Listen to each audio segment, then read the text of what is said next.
നമ്മൾ കോഴിക്കോട് ചികിത്സയിലുള്ള മലപ്പുറം സ്വദേശിയായ നിപ്പ സ്ഥിരീകരിച്ചിരിക്കുന്ന ആ കുട്ടിയുമായി ബന്ധപ്പെട്ട വാർത്തയുടെ തുടർച്ചയിലേക്ക് പോവുകയാണ്. കുട്ടിയെ കോഴിക്കോട് മെഡിക്കൽ കോളേജ് ആശുപത്രിയിലേക്ക് പ്രവേശിപ്പിച്ചിരിക്കുകയാണ്. പൂനെ വൈറോളജി ലാബിലെ പരിശോധനയിൽ നിപ്പ സ്ഥിരീകരിച്ചതിൻ്റെ പശ്ചാത്തലത്തിൽ കൂടിയാണ് ഈ കുട്ടിയെ ഇപ്പോൾ കോഴിക്കോട് മെഡിക്കൽ കോളേജ് ആശുപത്രിയിലേക്ക് പ്രവേശിപ്പിച്ചിരിക്കുന്നത്. അതിൻ്റെ ദൃശ്യങ്ങളാണ് നമ്മളിപ്പോൾ കണ്ടുകൊണ്ടിരിക്കുന്നത്.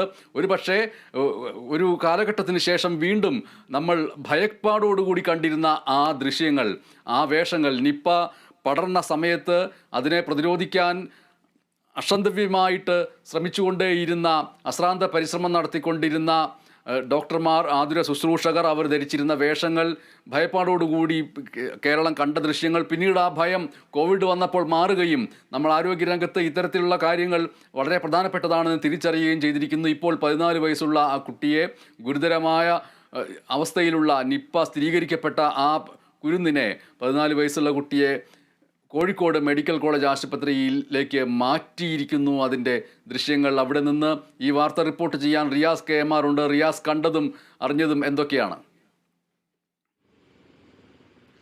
എന്തായാലും ഈ 14 വയസ്സുകാരനെ കോഴിക്കോട് മെഡിക്കൽ കോളേജ് ആശുപത്രിയിലെ നിപ പരിചരണ കേന്ദ്രത്തിലേക്ക് മാറ്റിയിരിക്കുകയാണ്.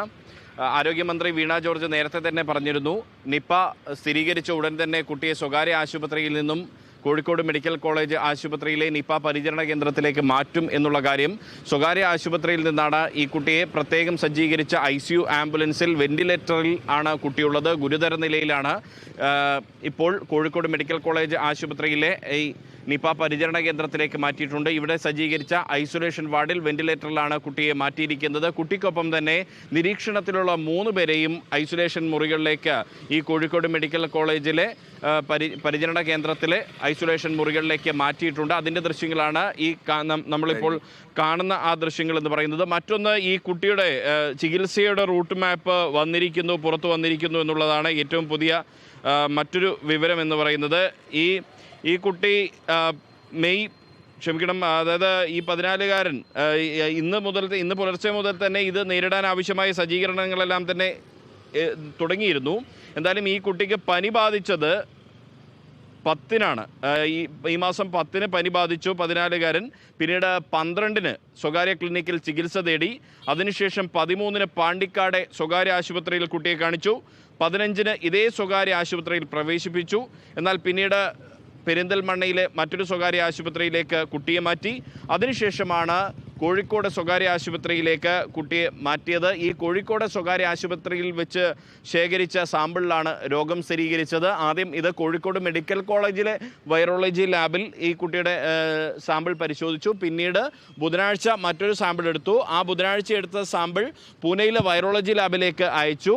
അതിനുശേഷം ഇന്നും പൂനെയിലെ വൈറോളജി ലാബിലേക്ക് സാമ്പിൾ എടുത്തു. അതിലാണ് ആ 2 പരിശോധനാ ഫലങ്ങളാണ് ഇപ്പോൾ പുറത്തു വന്ന് കുട്ടിക്ക് നിപ്പയുണ്ട് എന്ന് സ്ഥിരീകരിച്ചത്. കൂടാതെ കുട്ടിക്ക് ചെള്ളുപനിയുണ്ട് എന്ന് കൊച്ചിയിലെ സ്വകാര്യ ലാബിൽ നടത്തിയ പരിശോധനയിൽ വ്യക്തമായിട്ടുണ്ട്. എന്തായാലും കുട്ടിയുടെ നില അതീവ ഗുരുതരമാണ്, വെന്റിലേറ്ററിലാണ്, ചെള്ളുപനിയുണ്ട്. അതിനു പുറമെയാണ് ഇപ്പോൾ നിപ്പ കൂടി സ്ഥിരീകരിച്ചത്. ഈ കുട്ടിക്ക് മരുന്ന് നൽകാനുള്ള സംവിധാനം ഒക്കെ സർക്കാർ സ്വീകരിച്ചിട്ടുണ്ട്. മോണോക്ലോണൽ ആൻറ്റിബോഡി നാളെ രാവിലെ തന്നെ എത്തും. അത് ഇപ്പോൾ പൂനെയിലെ വൈറോളജി ലാബിൽ നിന്നും ആ മരുന്ന് പുറപ്പെട്ടു കഴിഞ്ഞു എന്ന വിവരമാണ് ലഭിക്കുന്നത്. ഇതെല്ലാം ഏകോപിപ്പിക്കുന്നത് മലപ്പുറം PWD റെസ്റ്റ് ഹൗസിൽ പ്രത്യേകം തുടങ്ങിയ കൺട്രോൾ റൂമിൽ നിന്നാണ്. അവിടെ നേരിട്ട് ആരോഗ്യമന്ത്രി വീണ ജോർജ് അവിടെ ക്യാമ്പ് ചെയ്തുകൊണ്ടാണ് ഈ പ്രവർത്തനങ്ങൾ ഏകോപിപ്പിക്കുന്നത്. ഒപ്പം തന്നെ മന്ത്രി V അബ്ദുറഹ്മാനുണ്ട്, MLA-മാരായ P Ubaidulla, AP Anilkumar, advocate UA Latheef തുടങ്ങിയ ജനപ്രതിനിധികൾ, additional chief secretary Rajan N ഖോബ്രഗഡയുണ്ട്, മലപ്പുറം ജില്ലാ കളക്ടർ VR വിനോദുണ്ട്. അതിനു പുറമെ ആരോഗ്യവകുപ്പ് ഡയറക്ടർ ഇപ്പോൾ എത്തും എന്നറിയിച്ചിട്ടുണ്ട്. മെഡിക്കൽ വിദ്യാഭ്യാസ ഡയറക്ടറുണ്ട്, DMO ഉണ്ട്, മറ്റ് ആരോഗ്യവകുപ്പ് ഉദ്യോഗസ്ഥരുണ്ട്. ഒരു വലിയ ടീമുണ്ട്. 25 കമ്മിറ്റികളാണ് ഇതിൻ്റെ ഭാഗമായി രൂപീകരിച്ചിട്ടുള്ളത്. എന്തായാലും കുട്ടിയുടെ ജീവൻ രക്ഷിക്കാൻ ആവശ്യമായ പരിശ്രമങ്ങൾ നടത്തുന്നു. മോണോക്ലോണൽ ആൻറ്റിബോഡി അടിയന്തരമായി തന്നെ കേരളത്തിലേക്ക് എത്തിക്കാനുള്ള സംവിധാനങ്ങൾ തുടങ്ങി. പൂനെയിലെ വൈറോളജി ലാബിൽ നിന്നും ആ മരുന്ന് പുറപ്പെട്ടു കഴിഞ്ഞു. നാളെ രാവിലെ എത്തുമെന്നാണ് അറിയുന്നത്. കുട്ടിയുടെ രക്ഷിതാക്കൾ, ബന്ധുക്കൾ എന്നിവരെ അവരുടെ വീട്ടിൽ തന്നെയാണോ ഐസൊലേറ്റ് ചെയ്തിരിക്കുന്നത്?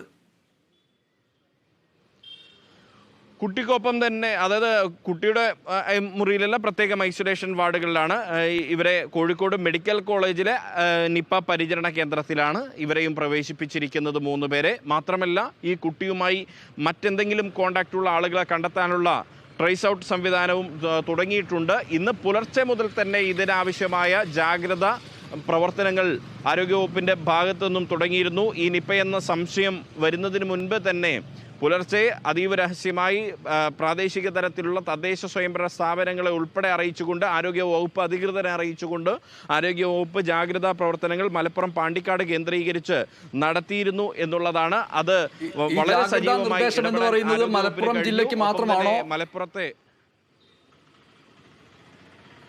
അതായത് ഈ പാണ്ടിക്കാടിൻ്റെ 3 കിലോമീറ്റർ ചുറ്റളവിലാണ് ഈ ഹോട്ട്സ്പോട്ടായി പ്രഖ്യാപിച്ചിട്ടുള്ളത്.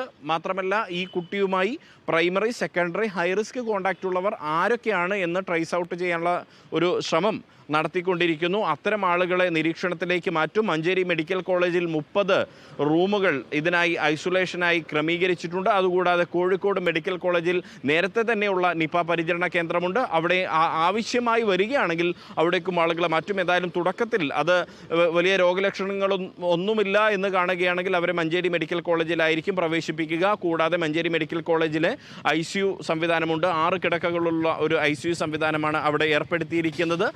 അതിലും ഒരു ഗൗരവകരമായ സ്ഥിതി വരികയാണെങ്കിൽ കോഴിക്കോട് മെഡിക്കൽ കോളേജിലെ ഈ നിപ പരിചരണ കേന്ദ്രത്തിലേക്ക് തന്നെ ഇവരെ മാറ്റി അതിനാവശ്യമായ ചികിത്സാ സംവിധാനങ്ങൾ ഒരുക്കി നൽകും എന്നുള്ളതാണ്. അതിൻ്റെ ഭാഗമായാണ് മുൻ വർഷങ്ങളൊക്കെ നമ്മൾ നേരിട്ട ഏറ്റവും വലിയ പ്രതിസന്ധി എന്ന് പറയുന്നത് ഈ മോണോക്ലോണൽ ആൻറ്റിബോഡി വിദേശത്തു നിന്നും എത്തിക്കേണ്ട മരുന്നാണ്. ആ ഒരു സംവിധാനം നമുക്ക് ലഭ്യമാക്കാൻ വലിയ പ്രതിസന്ധിയായിരുന്നു. പക്ഷേ 2023 കഴിഞ്ഞ വർഷം കോഴിക്കോട് നിപ ബാധ വന്ന ആ ഒരു സാഹചര്യത്തിൽ കേന്ദ്ര സർക്കാരിൻ്റെ കൂടി ഇടപെടലിൻ്റെ ഫലമായി സംസ്ഥാന സർക്കാർ ഇടപെട്ട് ഈ മോണോക്ലോണൽ ആൻറ്റിബോഡി വിദേശത്തു നിന്നും എത്തിച്ച് പൂനെയിലെ വൈറോളജി ലാബിൽ സൂക്ഷിച്ചത് കാരണം നമുക്ക് ഈ ഒരു അടിയന്തര ഘട്ടത്തിൽ അത് കൃത്യമായി ഉപയോഗിക്കാൻ സാധിച്ചു എന്നുള്ളതാണ്. ഇതിലൊരു രാഷ്ട്രീയത്തിനതീതമായ ഒരു ഏകോപനം സാധ്യമാകുന്നു എന്നുള്ളത് ആശ്വാസകരമായ ഒരു കാര്യമാണ്. അത് നേരത്തെയും നമ്മൾ കണ്ടതാണ്. കോഴിക്കോട് പലതവണ നമ്മൾ നിപയെ പ്രതിരോധിച്ചതാണ്. ഇത്തവണയും മലപ്പുറത്ത് നിപയെ പ്രതിരോധിക്കാൻ സാധിക്കും. ഇവിടെ ഒരു പ്രതിസന്ധി എന്ന് പറയുന്നത് ഈ കുട്ടിയുടെ നില അതീവ ഗുരുതരമാണ്. ഈ കുട്ടിക്ക് ചെള്ളുപനി കൂടിയുണ്ട്. അതിനു പുറമെയാണ് നിപ കൂടി ബാധിച്ചിരിക്കുന്നത്. കുട്ടി വെന്റിലേറ്ററിലാണ് എന്നുള്ളതാണ്. ആ വെന്റിലേറ്ററിൽ നിന്നും ആ കുട്ടി പുറത്തു വരുന്ന ഒരു ദിവസം അത് ജീവനോടുകൂടി നല്ല ഒരു പുനർജന്മത്തിലേക്ക് വരട്ടെ എന്ന് മാത്രമാണ് നമുക്ക് ഈ ഘട്ടത്തിൽ ആഗ്രഹിക്കാവുന്ന ഒരു കാര്യം. ഒരു കാര്യം കൂടിയുള്ളത്, കോഴിക്കോട് മെഡിക്കൽ കോളേജ് ആശുപത്രിയിലേക്ക് ഈ കുട്ടിയെ ഇപ്പോൾ കൊണ്ടുവന്ന സ്ഥിതിക്ക് കോഴിക്കോട് മെഡിക്കൽ കോളേജ് പരിസരവും മറ്റ് ഇടങ്ങളും ജാഗ്രതാ പ്രദേശമായിട്ട് മാറേണ്ടതുണ്ടോ? തീർച്ചയായും. അതായത് മന്ത്രി നേരത്തെ തന്നെ വ്യക്തമാക്കിയ ഒരു കാര്യമുണ്ട്. ആശുപത്രി സന്ദർശനങ്ങൾ പരമാവധി ഒഴിവാക്കണം എന്നുള്ളതാണ്. നിലവിൽ നേരിട്ട് കോഴിക്കോട് മെഡിക്കൽ കോളേജിലെത്തുന്നവർക്ക് വലിയ ഭീതിയില്ലെങ്കിൽ കൂടിയും കൃത്യമായി മാസ്ക് ധരിച്ചുകൊണ്ട് മാത്രം ആശുപത്രിയിലേക്ക് എത്തുക എന്നൊരു നിർദ്ദേശം നൽകിയിട്ടുണ്ട്. കൂടാതെ അടക്കമുള്ളവർ മാസ്ക് ധരിച്ചുകൊണ്ട് റിപ്പോർട്ട് ചെയ്യണമെന്ന് കൂടി അഭ്യർത്ഥിക്കുന്നു. ഏറ്റവും അടുത്ത കടയിൽ നിന്ന് ഒരു മാസ്ക് ഈ റിപ്പോർട്ടിംഗ് കഴിഞ്ഞ് വീട്ടിലേക്ക് പോകുന്ന വഴിക്ക് വാങ്ങി വെക്കുക, സൂക്ഷിക്കുക, അത് ധരിക്കുക.